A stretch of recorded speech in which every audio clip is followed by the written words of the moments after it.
Assalamualaikum warahmatullahi wabarakatuh. Bismillahirrahmanirrahim. Alhamdulillahilladzi amaddana bi anwa'in ni'am faddalana ala sa'iri khalqihi bi ta'limil bayan. Allahumma salli wa sallim wa barik ala nabiyyina Muhammadin sallallahu alaihi wasallam wa ala alihi wa ashabihi wa man tabi'ahu bi ihsan, amma ba'd. Bapak Ibu salihin salihat jamaah salat duhur yang berbahagia, alhamdulillah kita telah menunaikan salah satu kewajiban dan juga sekaligus kebutuhan spiritual kita. Mudah-mudahan amal baik kita menjadi saksi baik nanti di hadapan Allah Subhanahu wa taala. Amin, Allahumma amin.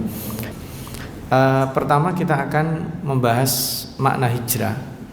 Makna hijrah di dalam Al-Qur'an ini secara bahasa dulu itu ada tiga. Yang pertama meninggalkan, yang kedua memutuskan, dan yang ketiga adalah berpisah.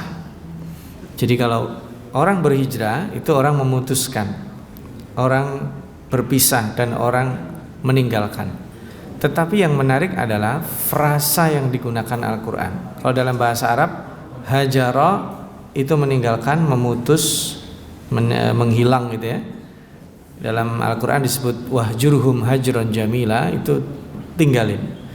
Tapi khusus untuk hijrah, redaksi yang banyak dipakai di dalam Al-Quran, kata kuncinya adalah hajara atau yuhajiru dengan ala wazan fa'ala.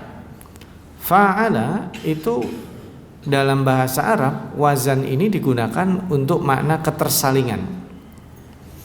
Jadi kalau kita meninggalkan mereka, mereka meninggalkan kita, itu disebut hajara.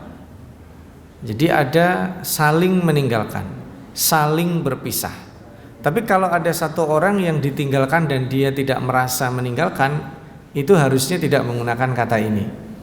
Nah, yang menarik adalah Al-Quran menggunakan frasa ini. Jadi kaum beriman berhijrah dari Mekah ke Madinah, harusnya itu frasa yang digunakan adalah satu pihak meninggalkan pihak yang lain. Nah, kenapa frasa ini digunakan?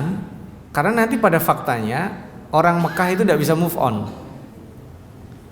Jadi orang Mekah itu setelah umat Islam Nabi Muhammad dan para sahabatnya hijrah ke Madinah, mereka juga tidak bisa move on sampai 5 tahun.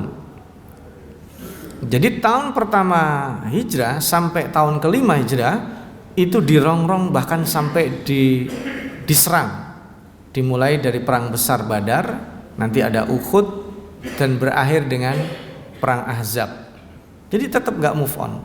Makanya frasa yang dipakai adalah hajara. Jadi saling meninggalkan.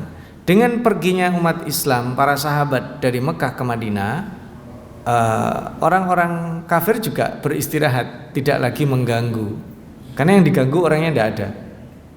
Tidak lagi meneror, karena yang diteror tidak ada orangnya. Tidak lagi bisa, jadi mereka cuti, cuti mengganggu, cuti meneror, karena yang diganggu dan diteror orangnya tidak ada. Nah, maka mereka pun akhirnya melakukan hijrah. Jadi tidak bisa mengganggu di Mekah, akhirnya mereka hijrah. Yang tadinya mengganggunya di Mekah, mereka mengganggu di Madinah, dan itu dibuktikan dengan perang Badar, perang Uhud, dan nanti berakhir dengan perang Ahzab. Dan setelah perang Ahzab itu tidak ada lagi gangguan dari mereka. Justru yang terjadi nanti pada saat tahun ke-7 dan ke-8 ada peristiwa penting, Hudaybiyah dan Fathu Makkah. Itu ya, supaya kita paham. Nah, hijrahnya kaum mukminin ke Mekah itu adalah memerlukan pengorbanan dan perpindahan level. Ketika seseorang berhijrah ke Madinah, dan apalagi itu didahului dengan pendahuluan yang luar biasa, nanti saya akan coba jelaskan. Perpindahan dari beragama secara individu, karena tidak memungkinkan secara berjamaah, luar biasa. Progresnya menjadi sangat-sangat cepat sekali ketika Nabi Muhammad dan para sahabat pindah ke Madinah. Nah, hijrah ke Madinah juga harapan bagi semua orang terutama adalah kaum muhajirin dan kaum ansor. Nah, saya akan gambarkan di sini salihin salihat para jamaah yang ada di Masjid At-Taqwa, At-Tanwir, dan juga yang mengikuti di forum lainnya secara online. Kita bisa melihat sejarah hijrah itu ada 3 kali. Yang pertama, hijrah ke Ethiopia dipimpin oleh sahabat Utsman bin Affan. Itu ada beberapa riwayat, saya pakai yang paling sedikit ya. Gelombang pertama itu membawa 20 orang. Relatif berhasil. Lalu setelah berhasil ada 80 orang dikirim, ada yang mengatakan 100 dan seterusnya. Tetapi ini tidak bisa semua. Jadi sebagian orang udah pergi ke sana, yang ada di Mekah tetap diteror. Maka dengan peristiwa teror yang semakin meningkat, terutama pasca meninggalnya Abu Thalib dan Ibunda Khadijah radhiyallahu anha yang dikenal dengan Amul Huzn, maka Rasulullah sendiri yang kemudian bergerak untuk mencari suaka politik untuk hijrah, yaitu ke Bani Thaqif di kota Taif. Tapi ditolak ini, gagal dalam artian tidak diterima sama sekali. Dan setelah pengusiran dan teror fisik dilakukan oleh kabilah Bani Thaqif kepada Rasulullah SAW, beliau mengambil langkah strategis dengan mengutus Mus'ab bin Umair untuk pergi ke Yathrib. Jadi Mus'ab bin Umair, mungkin kalau bahasa sekarang, diutus sebagai duta besar, mengenalkan Rasulullah SAW dan misi risalah itu door to door, sehingga dalam waktu kurang dari 1 tahun beliau berhasil meyakinkan 12 tokoh, sehingga ada disebut dengan Bai'ah Aqabah yang pertama. Lalu 1 tahun berikutnya menjadi Bai'ah Aqabah kedua dengan luar biasa jangkauannya menjadi 72 orang. Bayangkan 72 tokoh itu, kalau satu tokohnya dia memiliki kader atau memiliki orang yang bisa diakses 5-10, itu jumlahnya berapa? Tinggal dikalikan saja. Maka wajar ketika Rasulullah hijrah ke Madinah itu struktur sosialnya sudah lebih siap dibanding ketika ada di Mekah. Dan kita bisa lihat hijrahnya Rasulullah SAW ke Madinah itu menggunakan jalur yang berbeda. Ini kita Bapak dan Ibu lihat ya, jalur yang lurus itu ditempuh oleh orang umum, yang putus-putus itu dilakukan oleh Rasulullah SAW. Memang ada jalur pertemuan hanya di beberapa titik saja, tapi sisanya adalah menggunakan jalur yang tidak wajar. Itu teknis lain waktu kita diskusikan. Nah, sehingga hijrah ke Madinah ini memberikan pembelajaran penting, adanya pengorbanan yang dilakukan oleh para sahabat, termasuk oleh Abu Bakar As-Siddiq yang mengerahkan seluruh elemen kehidupannya, anaknya, pembantunya, kolega bisnisnya, itu dikerahkan untuk mendampingi Rasulullah SAW hijrah ke Madinah. Saya ambil satu yang paling membuat kita tidak habis pikir adalah yang mensuplai makanan. Supplier makanan kepada beliau dan Rasulullah SAW. Jadi Abu Bakar dan Rasulullah ini kan berdua ya. Supplier makanannya itu dilakukan oleh putri sulung beliau, yaitu Asma, yang saat itu hamil 8 bulan. Bayangkan, hamil 8 bulan harus naik Gunung Sur, Bukit Sur, membawa makanan secara manual. Itu laki-laki aja capek, gimana ini perempuan 8 bulan. Pertanyaannya adalah, nggak ada laki-laki ya apa zaman itu? Pasti ada. Tapi kenapa Abu Bakar lebih memilih keluarganya?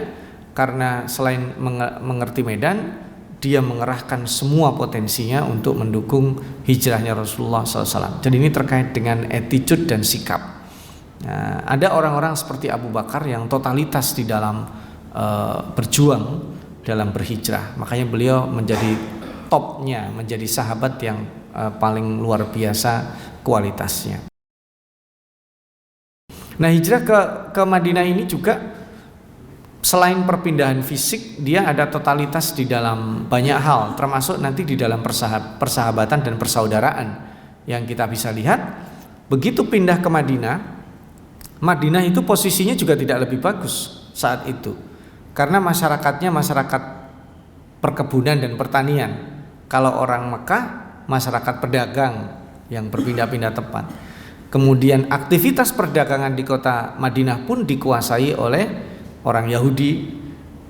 Jual apa saja, baik pasar kebutuhan pokok sembako atau termasuk juga perbelanjaan militer, karena dia juga punya pasar, bukan pasar gelap lagi, karena memang suku-suku yang besar di Yasrib itu juga tidak akur, sehingga ini dilihat sebagai peluang bisnis Yahudi di Madinah menjual senjata. Kalau orang jual senjata berarti digunakan senjatanya. Ketika Rasulullah ke Madinah, dia lihat titik-titik ini perlu diperbaiki, termasuk pasar dan senjata ini. Maka ketika ada ta'akhi antara Aus dan Khazraj, tidak ada lagi peperangan, senjatanya akibatnya tidak diperlukan lagi. Jadi Yahudi itu juga secara otomatis di Madinah, dan itu saya kira kajiannya juga khusus, nanti bisa dikaji lain waktu, sehingga ekonomi itu pelan-pelan juga berubah pasarnya dari pasar yang dikendalikan orang Yahudi menjadi pasar yang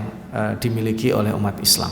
Nah ini ada strong leadership yang dilakukan oleh Rasulullah, tapi tantangannya juga lebih berat. Kalau tadi sebelumnya di Mekah adalah orang-orang kafir Quraisy saja, maka ketika di Madinah orang Quraisy yang masih meneror selama 5 tahun pertama plus pengkhianatan orang Yahudi, ditambah lagi orang-orang yang menampakkan keislamannya tapi sesungguhnya tidak suka Nabi Muhammad, yang disebut dengan orang munafik. Tapi menarik ya, dengan tantangan yang kompleks seperti itu tapi lebih settle dan lebih mapan dibanding kondisi sebelumnya. Jadi ini ada banyak faktornya, tapi intinya adalah karena dengan hijrah itu perpindahan tempat, perpindahan spirit menjadikan orang bisa lebih resilient.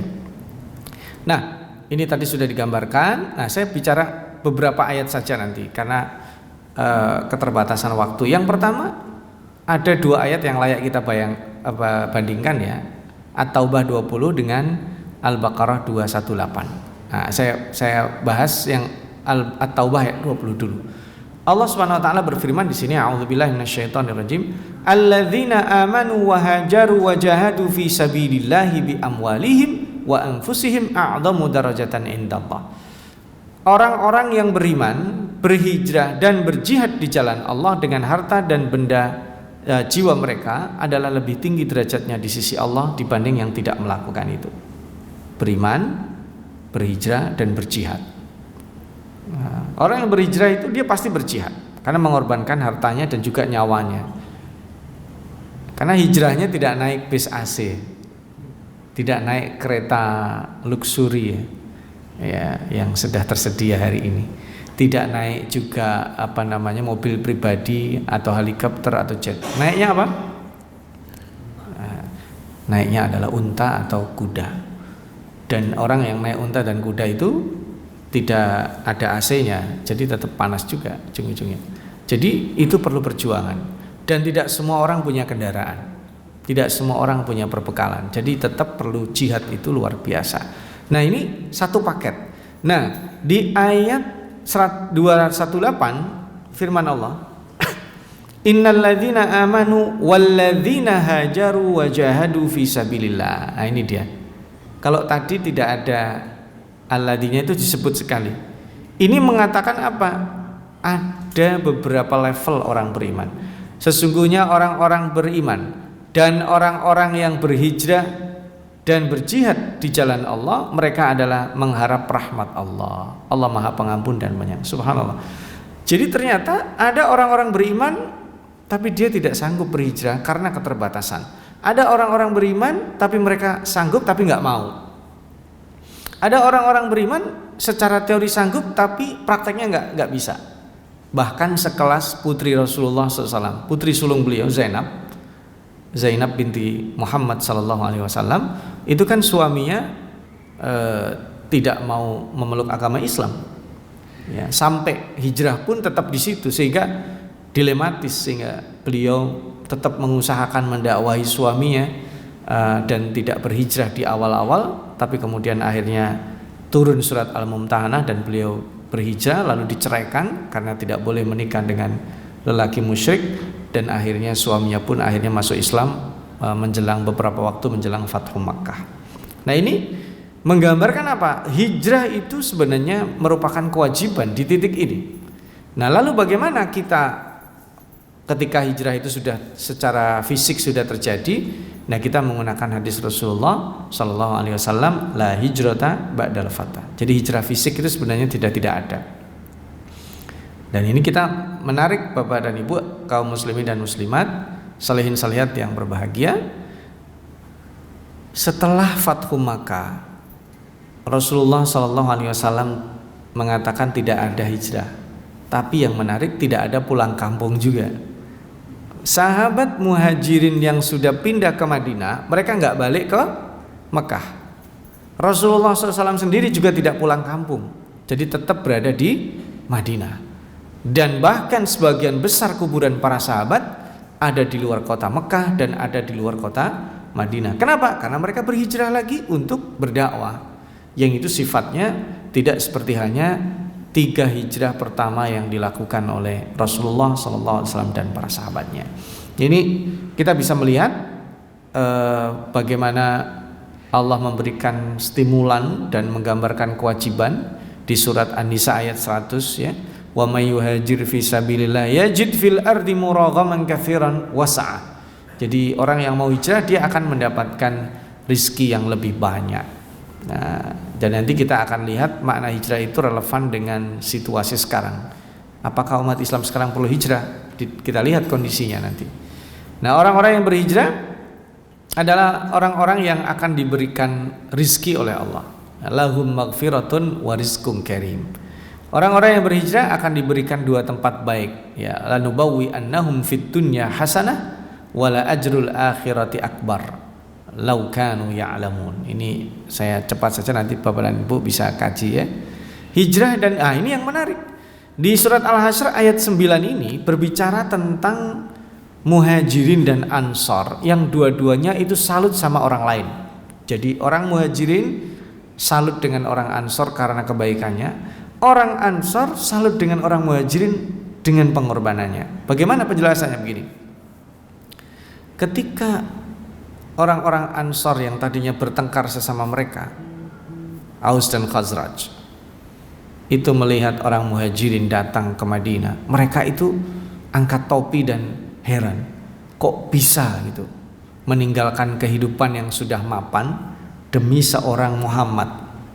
Nah, itu nggak masuk akal buat mereka. Mencintai seorang tapi sampai berdarah-darah dan sampai mempertaruhkan nyawanya itu belum pernah difahami oleh orang Aus dan Khazraj. Ya. Mereka selama ini berperang hanya karena fanatisme suku. Kalau bahasa Jakartanya tawuran. Dan dieksploitasi untuk itu.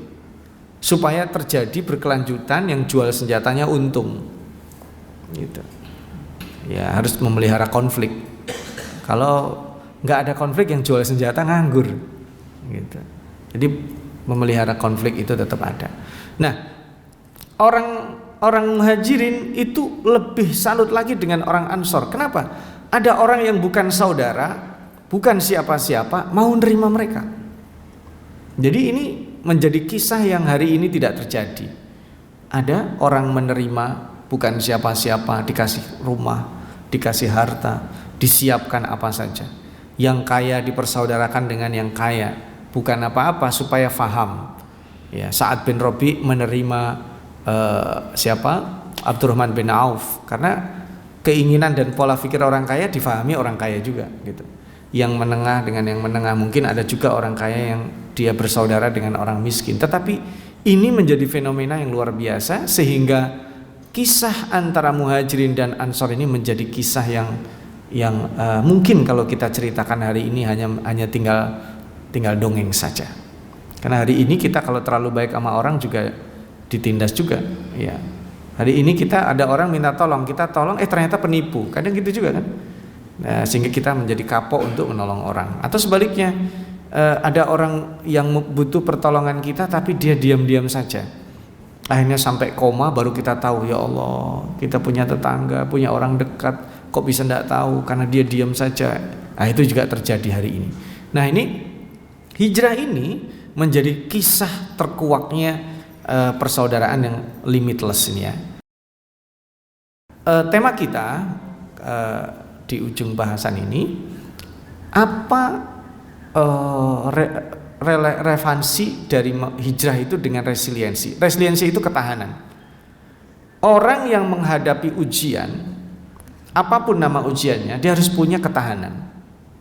Kenapa sabar itu sering dikaitkan dengan sholat? Karena sholat dan sabar itu jadi satu. Wasta'inu bis-sabri was-shalah. Pertama, kalau kita berjamaah harus sabar. Imamnya itu dia ngasih apa-apa, jangan bersama. Sholat itu pasti setelah. Imam belum rukuk, jangan rukuk. Imam belum salam, jangan salam. Harus sabar. Gitu. Nah, imam juga harus tahu diri. Jangan mentang-mentang baru hafal Quran, rakaat pertama baca Al-Baqarah, dibaca semua, salam udah nggak ada makmumnya. Gitu. Nah, jadi tahu diri ya itu. Nah, ini resiliensi. Hijrah itu perjalanan ini. Kalau dalam konsepnya ada 7, saya nggak akan bahas itu. Saya bahas yang bahasa Al-Quran. Ada 2 ayat yang penting dalam terkait dengan hijrah ini. Ayat Ali Imran ayat terakhir, Allah berfirman, ya ayyuhalladzina amanu isbiru wasabiru warabitu. Subhanallah. Sabarlah kamu dan terus bersabar dan ribat. Ikatlah dirimu dalam kesabaran. Subhanallah. Sampai 3 level itu. Karena orang beriman kalau tidak sabar susah kita. Akhir zaman begini kita nggak iman, aduh, nggak sabar susah. Yang ayat kedua, ya ayyuhalladzina amanu idza laqitum fi'atan. Kalau kamu berjumpa sekelompok orang siapapun dia, sabatlah dan banyak berzikir. Ini dalam peperangan. Dan ini fi'ah ini jangan dianggap menyenangkan saja, susah aja dalam berperang fisik. Dalam perpengaruhan pemikiran juga gitu. Bertemu fi'ah yang punya duit, kita digoda terus nggak sabat, itu juga godaan. Kenapa? Karena kurang zikirnya. Ini apalagi mohon maaf, mohon izin ya. Kita di persyarikatan itu tidak menjadi tradisi habis sholat itu zikir secara bersama, sehingga lebih banyak bengong ya. Padahal zikir itu bisa dilakukan bersama-sama, bisa dilakukan sendiri-sendiri. Tapi kita kalau mau jujur kurang punya tradisi banyak berzikir. Karena berzikir itu penting untuk mensabatkan diri kita, menghindari godaan dari fi'ah. Apalagi yang namanya godaan itu, tidak ada godaan itu menyeramkan. Semua jenis godaan itu menggiurkan. Bapak Ibu hadirin sekalian, iblis ketika menggoda Adam itu tidak menggunakan bahasa teror, tapi menggunakan bahasa marketing yang luar biasa. Marketing manusia itu paling menjadikan sesuatu yang tidak penting menjadi penting. Awalnya nggak tertarik, tapi dengan marketing, oh penting juga untuk dibeli. Gitu. Handphone saya masih bagus, tapi karena keluar produk baru, jadi saya belum beli. Padahal ini masih bagus, masih bisa dipakai. Nah, itu marketingnya manusia. Sehebat-hebat manusia itu marketingnya. Tapi kalau iblis, marketingnya apa? Mengubah sesuatu yang dibenci dan dilarang menjadi untuk penting dilakukan. Adam dikasih tahu, Bapak Ibu buka surat Toha ayat 120. Hal adullukum ala syajaratil khuldi wa mulkin la yabla. Adam, mau saya kasih tahu, kamu nggak boleh deketin itu. Kenapa? Itu namanya syajaratil khuldi, buah keabadian. Kalau kamu makan, kamu kekal di sini. Oh begitu ya. Nah, kira-kira Adam digitukan gimana? Nah, itu satu. Yang kedua, Adam ketika bicara sama iblis, iblis itu figurnya bukan sebagai musuh atau sesuatu yang menakutkan. Coba visualisasikan, Adam bicara sama iblis itu nyaman atau takut? Pasti tidak. Sambil ngopi mungkin ya, nyaman gitu ya. Jadi iblis itu menjelma menjadi sosok yang nyaman, menjadi teman, tapi menjerumuskan. Ya, ini yang disebut resiliensi itu, kita harus menyiapkan diri kita dalam kondisi sulit. Harus tetap sabar. Dalam kondisi mudah, supaya tidak terjadi seperti Korun. Korun jadi orang baik ketika miskin, begitu kaya lupa daratan. Itu. Merawat ketaatan ini juga perlu sabar. Melawan kemungkaran perlu sabar. Mencapai target kita perlu sabar. Bahkan berdoa perlu sabar. Belajarlah dari Nabi Zakaria. Digambarkan dalam surat Maryam ayat 3 itu ya. Walam akum bidu'aika rabbi syaqiyya. Sebelum punya istri dia berdoa punya keturunan. Setelah punya istri, ya Allah beri aku keturunan. 10 tahun menikah belum punya anak, ya Allah beri aku keturunan. Sampai aki-aki udah keluar ubanan, ya Allah beri aku keturunan.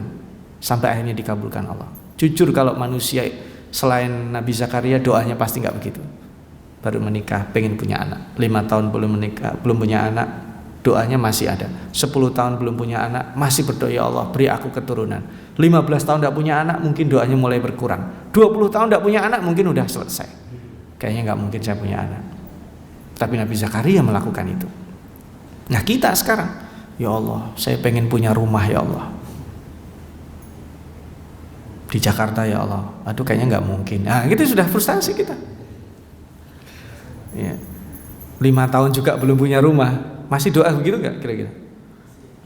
10 tahun belum punya rumah, masih doa begitu nggak? Belum tentu. Ya udahlah saya ngontrak aja misalnya. Jadi itu baru hal-hal yang terkait dengan kelihatannya duniawi, sehingga manusia berdoa itu ingin instan. Ya Allah saya pengen jadi profesornya, sekarang lagi diangkat kan, profesor abal-abal tapi cepat misalnya. Ya Allah saya pengen jadi pimpinan partai, kalau perlu anak saya siapkan ya Allah, misalnya. Jadi kita terpancing dengan kehidupan yang sangat instan sekali. Dan terakhir kalau Rasulullah SAW mengatakan ajaban li amril mu'min, orang-orang beriman itu menakjubkan. Kalau ditimpa kesulitan dia sabar, ditimpa kebaikan atau mendapat nikmat dia bersyukur. Itu makna resiliensi. Maka orang yang berhijrah ke Madinah itu tidak mengubah status. Orang-orang yang mentalitinya entrepreneur kayak Abdurrahman bin Auf. Saya akan tutup dengan kisah Abdurrahman bin Auf. Abdurrahman bin Auf itu orang kaya raya, pemilik perusahaan, owner perusahaan, tapi dia diboikot keluarga besarnya. Kalau kamu mau hijrah, tinggalkan kekayaanmu dan istrimu. Tidak boleh pergi kecuali dengan pakaian yang kamu bawa dan tidak ada harta untukmu. Istrinya juga dirayu, kalau kamu mau misahkan suaminya, hartanya pindah di kamu. Nanti kami carikan suami yang lebih keren dari suami. Istrinya itu akhirnya meninggalkan. Jadi dia pergi sebagai bujang, tidak punya siapa-siapa lagi. Dipersaudarakan dengan orang kaya namanya Sa'ad bin Rabi. Sa'ad bin Rabi mengatakan, aku punya rumah lebih dari satu, tinggal milih mau yang di Menteng atau yang di Kemang atau di mana, tinggal pilih kamu. Nah, kalau kamu mau cari istri, saya carikan, saya punya akses. Nah, orang kaya Sa'ad bin Rabi itu. Ini saya kasih bekal. Tapi apa kata Abdurrahman bin Auf? Oh tidak, terima kasih saudaraku. Saya cuma pengen tahu di sini pasar di mana, bukan pasar malam ya, pasar di mana katanya. Di sana. Akhirnya Abdurrahman bin Auf pergi ke pasar itu. Dan amanah Rasulullah untuk menjamu Abdurrahman bin Auf itu tidak dilaksanakan. Sa'id bin Rabi, ya Rasulullah maafkan saya sudah menjalankan amanah, tapi Abdurrahman bin Auf menghilang, tidak bisa dilacak karena belum punya handphone pada waktu itu. Ya. Pagi hari datang Abdurrahman bin Auf, ini dia orangnya Rasulullah. Ditanya Rasulullah, kaifa asbahta ya Abdurrahman, bagaimana keadaanmu pagi ini? Abdurrahman tersenyum, alhamdulillah asbahtu bi khair, aku baik sekali ya Rasulullah, dan saya sudah menikah. Bayangkan, malam tidak punya apa-apa, ditawari rumah, ditawari harta, ditawari istri, nolak. Dia cuma pengen tahu di mana pasar, pagi hari sudah punya istri. Luar biasa ya. Bagaimana caranya? Waktunya sudah habis. Nanti insya Allah kita akan lanjutkan di lain waktu. Intinya Bapak dan Ibu, intinya berhijrahlah. Kalau ada sesuatu yang selama ini kita pemarah, mulailah bersabar. Kalau kita ngomongin orang, kurangin yang kita omongin. Kalau ada yang syubhat apalagi haram, kita mulai ngoreksi. Kalau kita kurang bersabar, berdoa, mari kita berdoa. Hijrah itu akan membuat kita lebih tahan. Kita susah, tetap jadi orang baik. Kita kaya, tetap jadi orang baik. Kita jadi rakyat orang baik. Ketika berkuasa, tetap jadi orang baik. Insya Allah spirit hijrah ini akan menjadikan umat Islam kembali memimpin dan bermanfaat untuk sesama. Terima kasih. Nasrun minallah wa fathun qarib wa basyiril mu'minin. Kita tutup kajian kita dengan doa kafaratul majlis. Subhanakallahumma wa bihamdik asyhadu an la ilaha illa anta astaghfiruka wa atubu ilaik. Wassalamualaikum warahmatullahi wabarakatuh.